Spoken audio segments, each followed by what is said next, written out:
नमस्कार, welcome to my channel astro Kamla. Beginners की इस सेकंड में आपका स्वागत है। दोस्तों, वीडियोस प्रारंभ करने से पहले हम अपने गुरु को याद करते हैं तथा उन्हें नमन करते हैं। आप कोर्स में सबसे पहले हम ज्योतिष सीखते हैं तो इसमें 9 ग्रह, 12 राशियां, 12 भाव तथा 27 नक्षत्र होते हैं। इन्हीं के इर्द गिर्द पूरी ज्योतिष घूमती है। हम यहाँ पर विशेष करके पराशर ज्योतिष आपको बता रहे हैं, उसका बेसिक हम आपको बता रहे हैं। सबसे पहले लेते हैं हम 9 ग्रह। 9 ग्रहों में सबसे पहला ग्रह होता है सूर्य, दूसरा चंद्रमा, तीसरा मंगल, चौथा बुध, पांचवा बृहस्पति, छठा शुक्र, सातवां शनि, आठवां राहु तथा 9वां केतु होता है। इनके बारे में आप मोटा मोटा सभी जानते ही होंगे, क्योंकि आप यदि सनातनी परंपरा या हिंदू परंपरा से संबंध रखते हैं तो आपको ग्रहों के बारे में जानकारी होगी ही। इसके अलावा हम इसे और डिटेल में आगे देंगे। बेसिक में फर्स्ट वीडियो में आप इनके नाम जानिए। उसके बाद में हम 12 राशियों को लेते हैं। तो जो जोडियक साइन कहा जाता है, तो सबसे पहले आपको जोडियक को समझना पड़ेगा कि जोडियक क्या है। जो प्रेक्षक होता है, मतलब प्रेक्षक हम हैं, हम कहाँ पे रह रहे हैं? पृथ्वी पर रह रहे हैं। तो पृथ्वी को सेंटर बनाना, हमें सेंटर बनाना पड़ेगा। तो पृथ्वी स्थिर नहीं है, वह सूर्य के इर्द गिर्द चक्कर लगाती है। तो सूर्य सेंटर है और सूर्य के आसपास पृथ्वी चक्कर लगा रही है, और इसी दोनों को लिबरेट करके यदि हम एक आसपास की इनको सेंटर बना करके एक स्फीयर या गोले का या एक वृत्त का खींचते हैं जो अनंत ब्रह्मांड में फैला होगा। आप अपने सर के ऊपर एक उल्टा कटोरा रख करके देखिए कि एक वृत्त या आधा गोला आपको दिखेगा, वह आधा स्फीयर आपके सिर के ऊपर रहेगा। इस स्फीयर को आप बढ़ाते जाइए अनंत तक, ऐसे चौड़ा करते जाएंगे तो अनंत तक एक पूरा चक्कर रहेगा, जिसे हम सिर्फ कल्पना कर सकते हैं, देख नहीं सकते। इतना बड़ा ब्रह्मांड, इसे ब्रह्मांड का आधा हाफ स्फीयर होगा जो ब्रह्मांड में फैला हुआ है। तो ये एक तरीके से इसे ब्रह्मांड कहा जाता है। अब इस ब्रह्मांड, अब कोई भी स्फीयर होता है या कोई भी गोला होता है, उसके सेंटर पर जो कोण बनता है, जो एंगल बनता है, वह 360 डिग्री का होता है। ये हमें फिजिक्स में या मैथ्स में पता होता है, इतना हमें पता है कि 360 डिग्री का कोण बनता है। जोडियक हमने जो क्रांति, इसको हिंदी में क्रांति व्रत कहते हैं, जो क्रांति व्रत बनाया है, एक जो आसपास आपके सिर के ऊपर, अभी कल्पना करिए कि छोटा सा गोला आपके आसपास खींचा गया है। कल्पना करना, ये ब्रह्मांड में अनंत तक विस्तारित है, तो इसलिए इसकी परिधि भी अनंत होगी। तो इसकी परिधि को 8 डिग्री आगे तथा 8 डिग्री पीछे यदि हम ले जाते हैं तो एक हमें 16 डिग्री की पट्टी मिलेगी। उस पट्टी पर 12 राशियों को स्थापित किया गया है तथा 12 ही नक्षत्र इसी में आते हैं, इसी पट्टी पर स्थित होते हैं। ये स्टेबल है, ये गति नहीं करते हैं। इन्हीं पट्टी पर ग्रहों की गति होती है, ट्रांजिट ग्रह करते हैं। ये थोड़ा सा आपको क्लियर रखना है, फर्स्ट क्लास है इसलिए थोड़ा सा आपको डिफिकल्ट भी लग रहा होगा। जब तक आप राशियों के बेसिक नहीं समझेंगे तब तक राशियों को आपको मात्र कल्पना लगेगा, क्योंकि ये मैथमेटिक्स है, पूरा थ्योरेटिकल चलता है।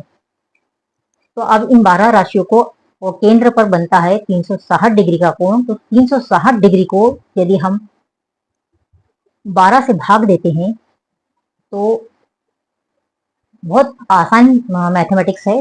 30 डिग्री का आपको एक राशि का स्पान मिलेगा, बस 30 डिग्री तक विस्तारित होगी। तो जोडियक पर फर्स्ट जो साइन आता है वह मेष होता है, दूसरा वृषभ, तीसरा मिथुन, चौथा कर्क, पांचवा सिंह, छठा कन्या, सातवां तुला, आठवां वृश्चिक, 9वीं राशि होगी धनु, 10वीं मकर, 11वीं राशि कुंभ होगी और 12वीं राशि होगी आपकी मीन। इस प्रकार ये 12 राशियां जोडियक पर या फिर क्रांति व्रत पर, उस पट्टी पर स्थित होती है।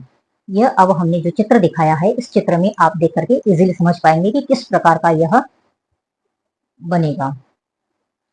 तो यहाँ पर ये 12 राशियां हो गई है। 9 ग्रह इन्हीं राशियों पर चक्कर लगाएंगे, और जो नक्षत्र है इन्हीं 360 डिग्री है, जो 30-30 डिग्री का हर एक राशि में हमने डिवाइड किया है, इसको इसी के ऊपर, इसी के अंदर नक्षत्र होते हैं। एक नक्षत्र 13 डिग्री 20 मिनट का होता है, तो वह राशियों के अंदर स्थापित होगा। तो यदि 30 डिग्री का एक राशि है तो एक राशि में 2.25 नक्षत्र आ जाएंगे। 30 degree 13 degree 20 minute plus 13 degree 20 minute, तो 26 डिग्री 40 मिनट हो गया। और बचा 26 डिग्री 40 मिनट के बाद में 3 डिग्री 20 मिनट का शेष भाग बचेगा। इस प्रकार 2.25 नक्षत्र एक राशि के अंतर्गत आते हैं। अब एक नक्षत्र का चरण होता है, एक नक्षत्र में 4 चरण होते हैं और ऐसे 27 नक्षत्र है, तो 27 को 4 से मल्टीप्लाई करते हैं तो 108 आता है।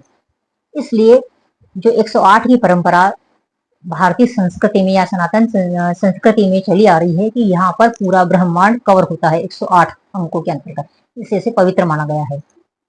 108 का जाप करते हैं, 108 हिसाब से दान वगैरह में भी आप यूज करते हैं। माला का मन का 108 होता है। तो यह सब सारी चीजें हमें ज़ोडिएक को आपको बताने का मतलब यही था कि आप राशियों को अच्छे से समझ पाए। 12 भावों को समझते हैं। 12 भाव कुंडली में किस प्रकार बनते हैं। आप जो चित्र बना हुआ है इसमें आप देख सकते हैं कि जो कुंडली का भाव होता है उसमें नंबर 1 पे पहला भाव, नंबर 2 पे लिखा है वह दूसरा भाव, नंबर 3 पे लिखा है वह तीसरा भाव, नंबर 4 पे लिखा हुआ है वो चौथा भाव, 5वां भाव। इस प्रकार जो कंटिन्यूटी में 12 भाव तक यह कुंडली विस्तारित होती है। अब भावों की संख्या जहां पर 1 लिखा है वह हमेशा यहाँ पे स्टेबल है कि वह पहला ही भाव रहेगा, चाहे वहां पर 3 अंक लिखा हो, 4 अंक लिखा हो, 5 अंक लिखा हो। यदि 1 अंक लिखा हुआ इसका मतलब है कि जो प्रथम भाव है जो उसको लग्न कहा जाता है, तो वहां पर आपका मेष लग्न उदित हुआ है। यदि नंबर 2 लिखा है तो आपका वृषभ लग्न उदित हुआ है। नंबर 3 लिखा हुआ है इसका मतलब है कि मिथुन लग्न उदित हुआ है। यदि नंबर 4 लिखा हुआ है इसका मतलब है कर्क लग्न उदित हुआ है। यदि 5 लिखा है तो आपका सिंह लग्न उदित हुआ है। इस प्रकार लग्न की जो पहला खाना जहां नंबर 1 हमने सबसे पहले बताया है, यहाँ पर प्रथम भाव इसे कहते हैं। प्रथम भाव में जो भी राशि का अंक आएगा उस नाम से राशि का लग्न उदित माना जाएगा। राशियों का जो अंक है जो जोड़िक साइन है, पहले नंबर पर हमेशा मेष ही रहेगी, मेष का नंबर बदलेगा नहीं। जहां नंबर 1 लिखा है उसका मतलब ये है कि मेष है वो, नंबर 2 लिखा है इसका मतलब ही कि वृषभ है। और जब हम भावों को देखते हैं तो भाव परिवर्तित, भाव में जो राशियां परिवर्तित होगी, भाव स्टेबल रहेंगे। प्रथम भाव, द्वितीय भाव, तृतीय भाव, चतुर्थ भाव, पंचम भाव वो स्टेबल रहेंगे। जैसे आप चित्र में देख रहे हैं कि जो जहां पर प्रथम भाव लिखा है वो प्रथम ही रहेगा, राशि उसमें चेंज हो सकती है। प्रथम भाव में यदि राशि आ जाती 4 नंबर की तो आपका कर्क लगन हो जाएगा। उसके हिसाब से हम डिवाइडेशन आगे करते जाएंगे, में आए होंगे। अब राशियों को लेकर के हम डिटेल करेंगे कि मेष राशि, मिथुन राशि, वृषभ राशि, जो भी राशि 12 राशियां हैं उन राशि के कारकत्व को कैसे समझना है, बहुत ही सिंपल तरीके से और डिस्क्राइब करने की कोशिश करेंगे ताकि आपको बहुत इजी वे में समझ में आ जाए। ताकि कुंडली आप खोले तो कम से कम बेसिक जानकारी होने की वजह से आप उन्हें कोरिलेट कर पाए कि ये सिंह लगन की कुंडली है, ये वृश्चिक लगन की कुंडली है और इसका लॉर्ड कौन सा है, वह कहाँ पर स्थित है। इस प्रकार का हम कुंडलियों में आपको एनालिसिस करके भी दिखाएंगे और कोरिलेट करके भी दिखाएंगे कि यहाँ पर बैठने से सिंपल वे में बताएंगे कि यहाँ बैठने से क्या जानकारी, मतलब किस प्रकार का रिजल्ट दे सकता है। इसी के साथ में अपने विचारों को यहीं विराम देती हूँ। फिर नेक्स्ट वीडियो मिलेंगे। धन्यवाद।